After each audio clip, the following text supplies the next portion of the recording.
My special guest today joins me from Liverpool in the United Kingdom. She is an emeritus professor of the University of Liverpool, and her article, Academic Standards or Academic Imperialism, Zimbabwean Perceptions of Hegemonic Power in the Global Construction of Knowledge, was published by the African Studies Review, and it appeared in volume 61 that can be accessed on the link that I'm going to paste right in the description panel on the upload for this video and in the comment sections on our Facebook page. Professor Diana, welcome to the show. Well, thank you very, very much for having me. It's a real honor to be here. This was a phenomenal work that you did. I have read it a couple of times, maybe more than you've read it yourself. But I found it so interesting. I love it. So how is work and how is your family? I'm currently an associate dean for education at the University of Liverpool.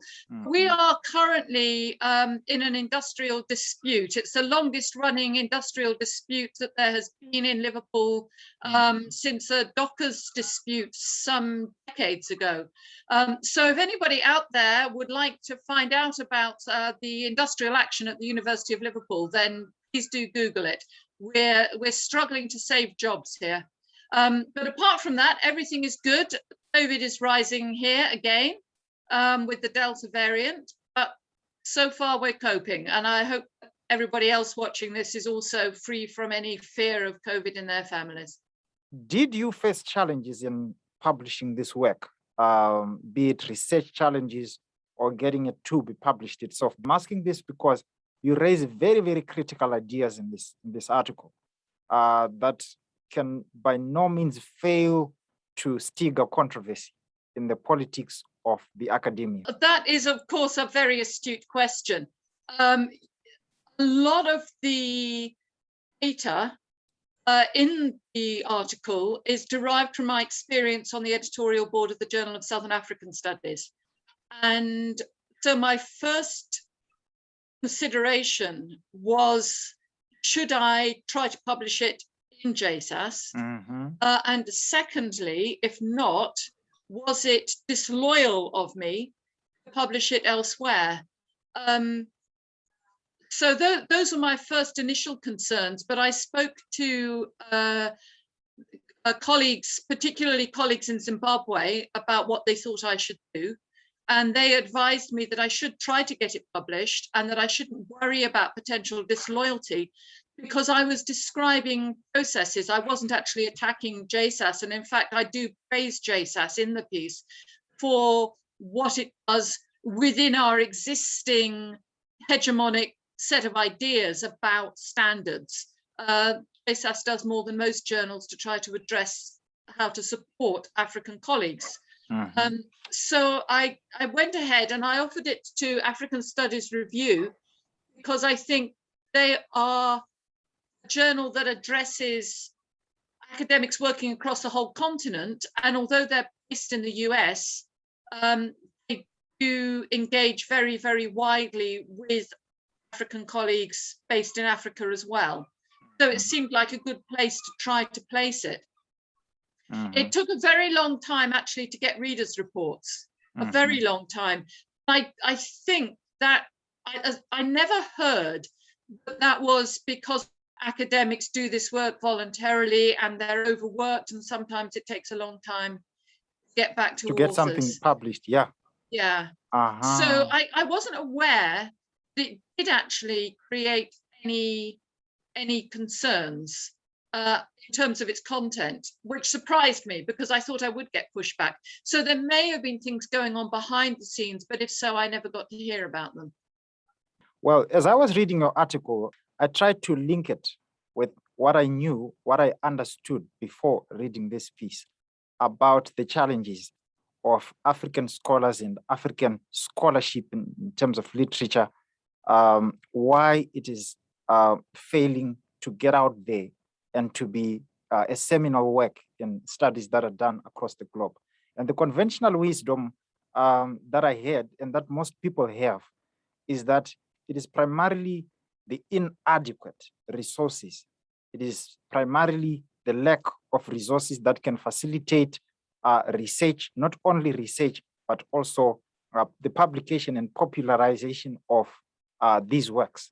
But you come up with a different argument. You do acknowledge that the lack of resources is one of the points that do explain this problem, but you also highlight that there is much more to it than meets the eye. I would want you to take me through the core ideas of your article and what you consider to be its central argument. You've probably read my article more than I have. One of the best ways I can argue that, answer that, I think, is actually autobiographically. What happened was that, of course, I was familiar with the arguments about resources and how we need to, by which I mean those of us within the privileged academy of the global north, that we should somehow help our colleagues in Africa to get more published.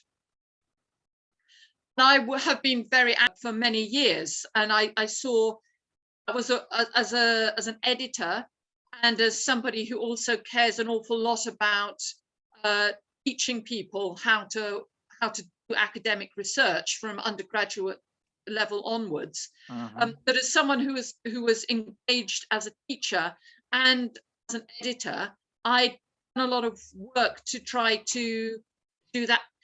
But I began to feel uncomfortable because I saw work being rejected on the grounds that it wasn't meeting academic standards. Okay. When it actually seemed to be trying to do something that wasn't encompassed in what existing academic standards of the journals you need to be published in were looking for. And so two things, I think. One was that ways in which work, and particularly work from Zimbabwe, which is what I was seeing most of, the ways in which work from Zimbabwe seemed to be failing, all seemed to be failing in the same kind of way. So that suggested to me that people were being trained to do things in a particular kind of way. That's true. And that way of doing things wasn't acceptable to the people who sat on judgment on that work from a room somewhere in London or Oxford or Washington or wherever. So that raised for me questions about, is this failure or is it difference? The other thing that happened that I cite in the paper is that I was on the programs committee. I was chairing the programs committee for the very, very wonderful Northeastern Workshop on Southern Africa, which happens every 18 months in Vermont. And is a fantastic, supportive, collegiate event where people workshop their papers.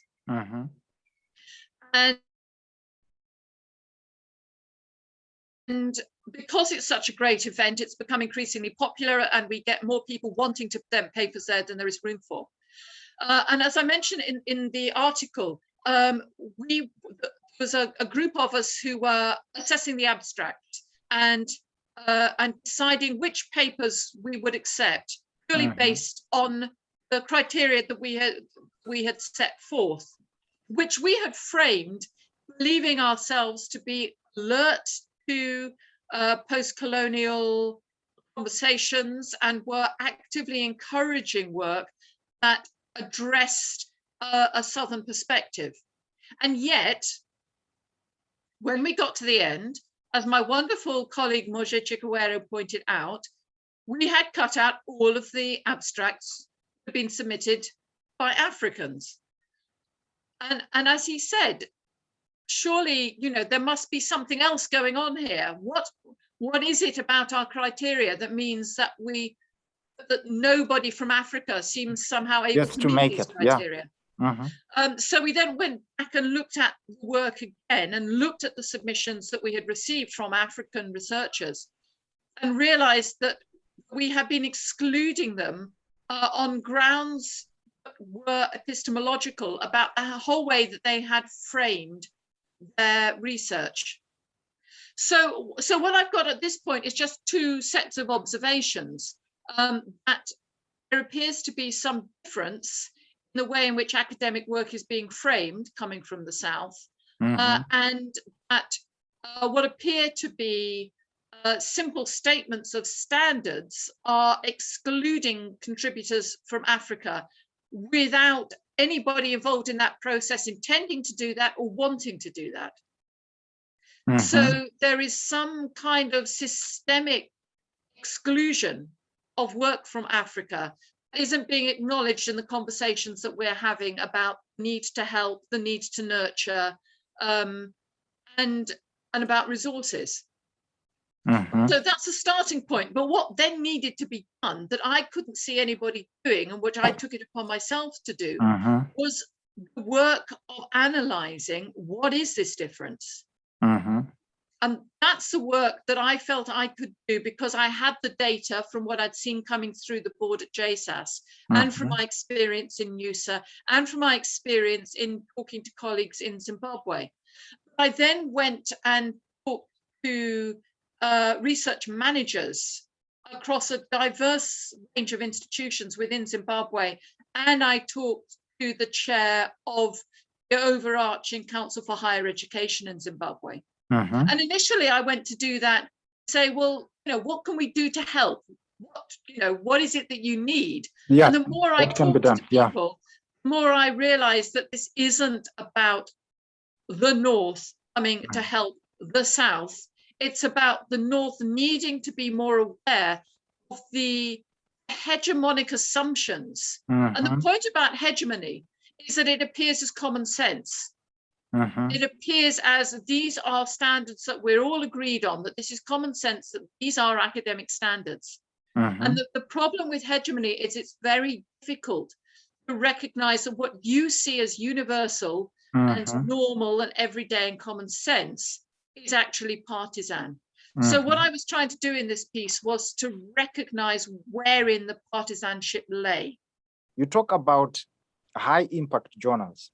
You talk about non-indexed and indexed journals, which and you've advanced the idea that what many of these faculties in different universities in the global North, and even as well in Africa, some of them are in the habit of awarding tenure, awarding promotions to people who have journal articles or who have at least managed to publish with these high impact journals, actually happen to be managed by an editorial board that is predominantly occupied by people who are in the global North.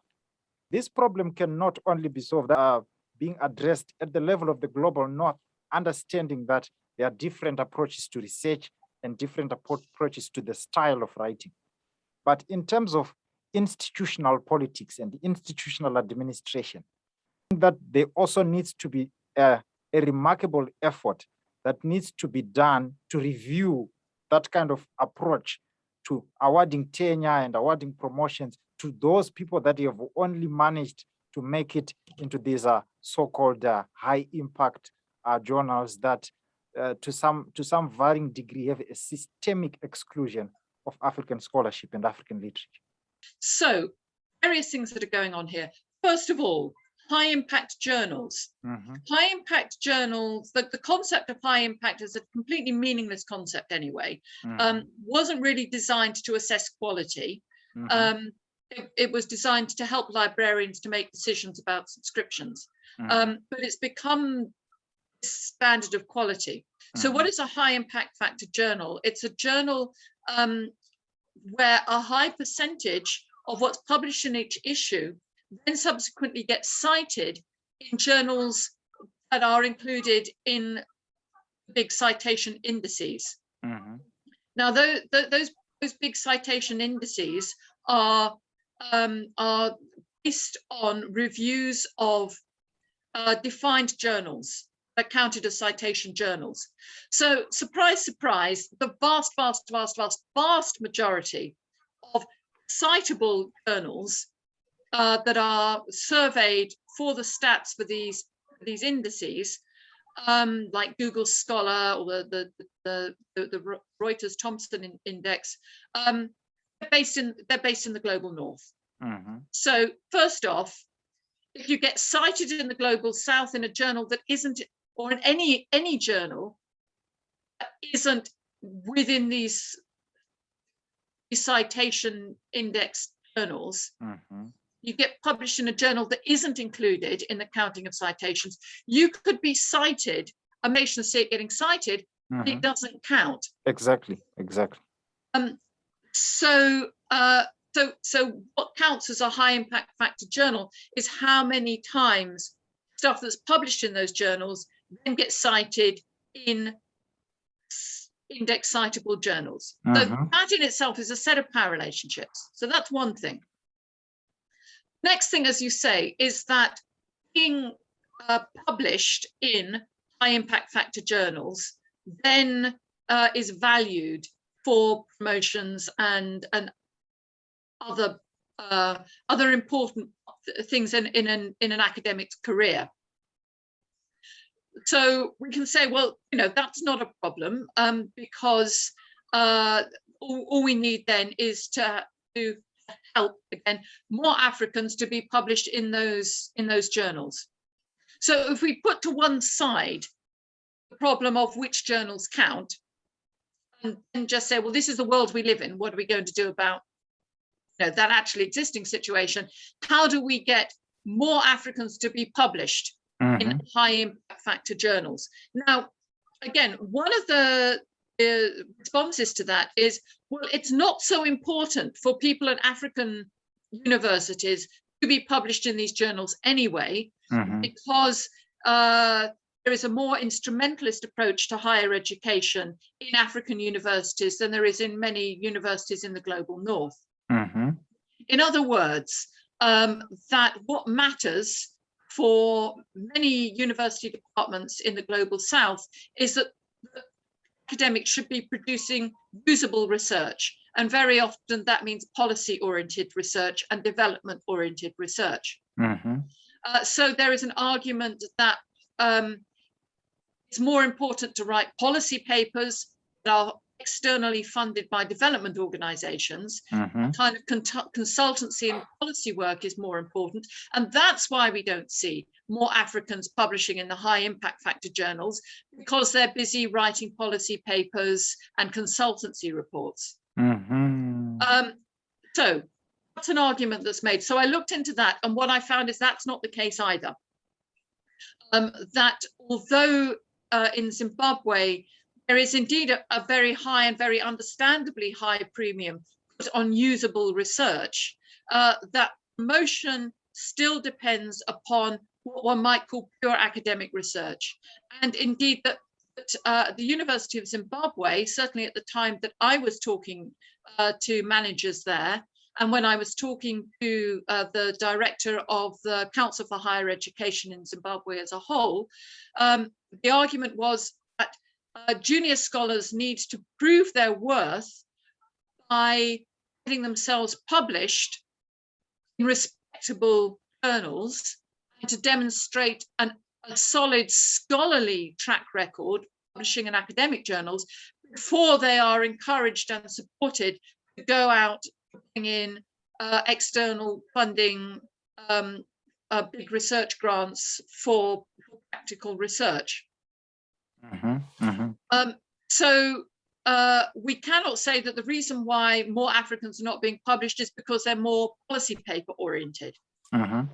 So then the question is, well, if it's not, if the problem isn't that they are writing more policy oriented papers and they are trying to get themselves published, and we then see that their promotions and their right to apply for larger grants depends upon them getting published in high impact factor journals, then what is the problem? Why are they not getting more published? Now, for JSAS, we do publish a lot of scholars from South Africa and Zimbabwe, less from other countries within SADC, but certainly the largest nation, that the nation, when I was looking at the stats, and I don't think it's changed much, nation which provided the greatest number of published articles to JSAS was actually South Africa. Then the UK and US, but then Zimbabwe coming up very fast behind. So it's not that they don't get published. The problem was that a disproportionate number of papers that are submitted are rejected. Rejected, yeah. So my question wasn't why aren't we publishing the stuff, because we were, it was why are we rejecting so much? Now, as I say, when I looked at why the papers were rejected, it seemed to me they were rejected on the grounds that they hadn't met some kind of academic standards. But the nature of this failure tended always to go in the same way. And it wasn't things that one might justify on the grounds that there aren't adequate resources. In other words, it wasn't that there was poor referencing or inadequate access to new research or poor standards of writing, which incidentally, insofar as there were poor standards of writing, those are not peculiar to Southern Africa. We get poor standards of writing in British universities as well. So resources, it is now much, much easier to get access to electronic resources. Admittedly, there are problems with downloading, but nonetheless, the resources can be obtained. And we see that they are being obtained because we see so-called cutting edge research, and we see important theorists being cited in those papers that are somehow deeming to be failing. So therefore, it's not simply a matter of resources. Resources are important, and particularly download speeds are very important, and internet access and electricity access are very important. But those will not in themselves explain why these articles are deemed to be failing, because many are deemed to be failing that fully cite up-to-date resources, so they have access to them. So it's not simply we need to throw money at this problem. There is, I argue, a hegemonic idea about what good academic work is. And currently, in the global north, good academic work is work that takes case studies and takes research, and uses that research to examine ontological categories, to reflect on research processes, and to develop ideas about how knowledge is being presented, and to present knowledge, ideas about, okay, it gets very abstract here. Let me give you a specific example, one that I use in the article that we're discussing. We received a piece about how, more about whether what are broadly called African traditional religions should be taught within the syllabus at religious foundation universities in Zimbabwe and elsewhere in the region. So often African traditional religions are excluded from the study of religion on the grounds that they are something more like superstition and not religion. So this article, first of all and primarily, spent a long time analysing what is meant by African traditional religion. And having spent most of the journal article establishing what one might then say is some kind of objective definition of what African traditional religions are, it then went to look at whether these were taught in these universities, and noted that they weren't, and noted that this might be deemed to be a problem. Now, most of the article, therefore, was about establishing some kind of objective empirical definition of African traditional religion as a subject for study. All of this part of the article was regarded as irrelevant, or largely irrelevant, by readers of that article in the Global North, because what they wanted to see was, how are these things being taught in these universities? And what does this tell us about how the concept of these religions is being constructed within those universities? In other words, instead of saying there is some objective definition of what the topic African traditional religion might be, that might then be part of a syllabus, which is how the article that was submitted had treated the topic, saying there is some reason the Global North wanted to see was rather, how is this concept of African traditional religion being constructed? So more about process, more about ontological categories being created, more about how what happens in the universities is a process of knowledge creation itself. So moving away from the idea that there is some empirical knowledge to be uncovered into a process of generating theoretical ideas about how knowledge is being constructed. I don't know if that all made sense, but sure. That makes complete sense. Yeah. What I'm trying to demonstrate is that the scholarly traditions in the Global South are much more oriented towards positivist knowledge and generating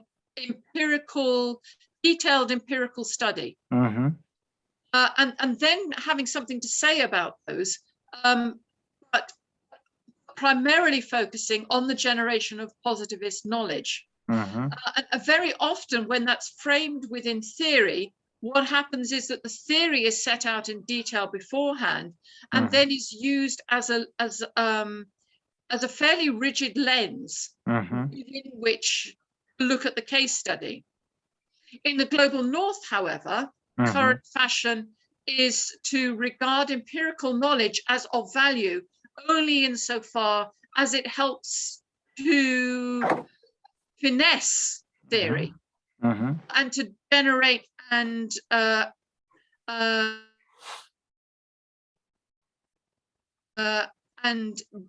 change theory. Now, I would say that perhaps a few decades ago, the Global North would have had this positivist empiricist approach towards knowledge as well. If we read the old journals, that's what they tend to do.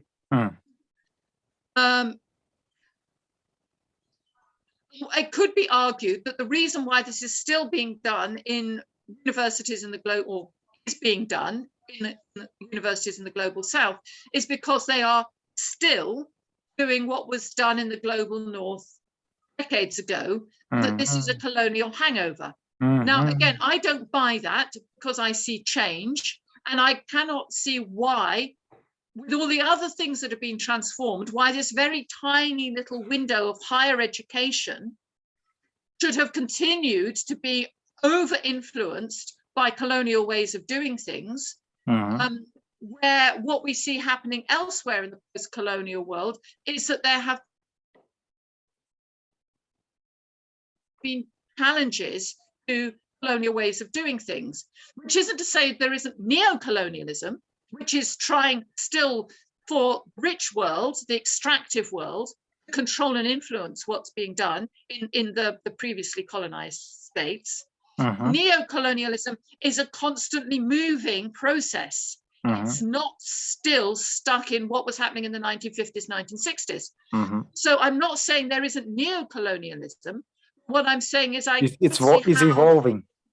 It's evolving. So I don't see how you can say reason why people are teaching in this way in the Global South now is because they are still controlled by the mindset of the colonial world of the 1950s and 1960s. When everything else has changed, that doesn't make sense. So therefore, there must be something that is working and still meaningful for people in the Global South, which means this is how they want to construct knowledge, and this makes sense for them. Now, I don't see it as my job to say the positivist empiricist approach of the Global South has more or less value approaches we see in knowledge construction in the global north. Mhm. My point is simply to say that whatever is being done in the global north as the right way to construct knowledge is then being imposed on the rest of the world. Mhm. In other words, I'm not I'm not sitting in the position of some God who's outside. There is no God who can tell us what is the correct academic way to do these things. There's no God of academia Yeah. who says, looking down objectively, the way that things are being done in the global south is the correct way, or the way that things are being done in the global north is the correct way. Yeah. It isn't what is the right way to do it. For me, the question is, who has the power to say what is the right way to do things? To And do right things. now, all of that power rests in the global north. It's vested in the north. Yeah. Global. You set out yourself to say academic standards or academic imperialism. And in the end, what did you say? Well, there are some academic standards, Mhm. as I argue, I think have value Mhm. of referencing and standards of writing. And I think that those have clear value, the academy, and should not be compromised. Mhm. But beyond that, I think that there is clearly an academic imperialism in saying what kind of knowledge generation Mhm. has value and what other kinds of knowledge generation are somehow lacking and not meeting the standards. Mhm. And I think the fact that all of our conversations take place in European languages, and the fact that ideas in the global north tend not to have to be explained. Things from our culture tend not to be explained, whereas things that are routine and everyday in the global south, and I'm thinking particularly of the ways that people think about family and the ways that people think about spirits, tend to have to be explained in academic journal articles. I think all of that is an academic imperialism. I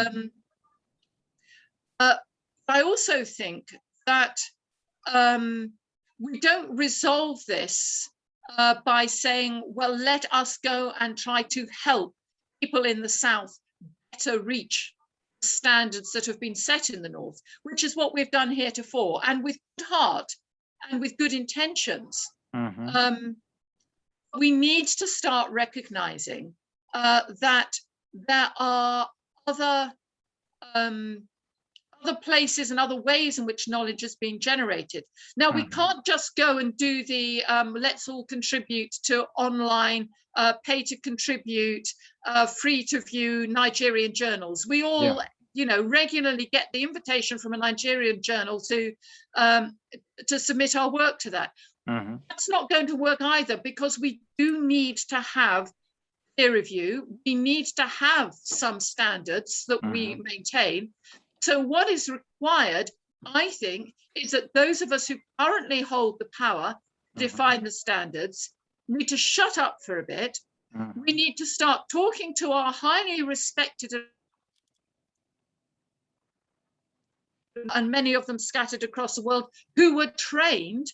Francis Musoni is a good example of this, who were trained within Southern universities and now practice in a different way. And they're based in Northern universities.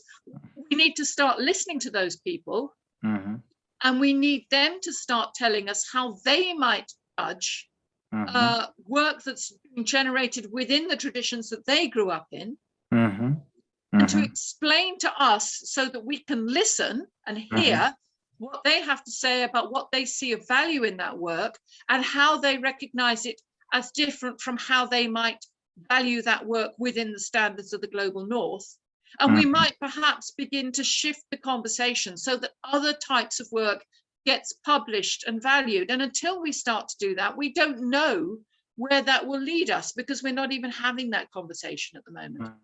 Jeater, our viewers and listeners, academic standards or academic imperialism, Zimbabwean perceptions of hegemonic power in the global construction of knowledge, can be accessed on the link that I'm going to paste in the description panel on the upload for this video, and in the comment sections on our Facebook page. This article appeared in volume 61, issue number 2 of the African Studies Review. Professor Diana, I'm very much happy to have heard you on this show. Don't forget to encourage others to like, to follow, to comment, and to subscribe to this channel. Yes, I'd just like to tell everybody this is a great channel, and there are many other people on there who are probably a lot more interesting than me. So do check it all out.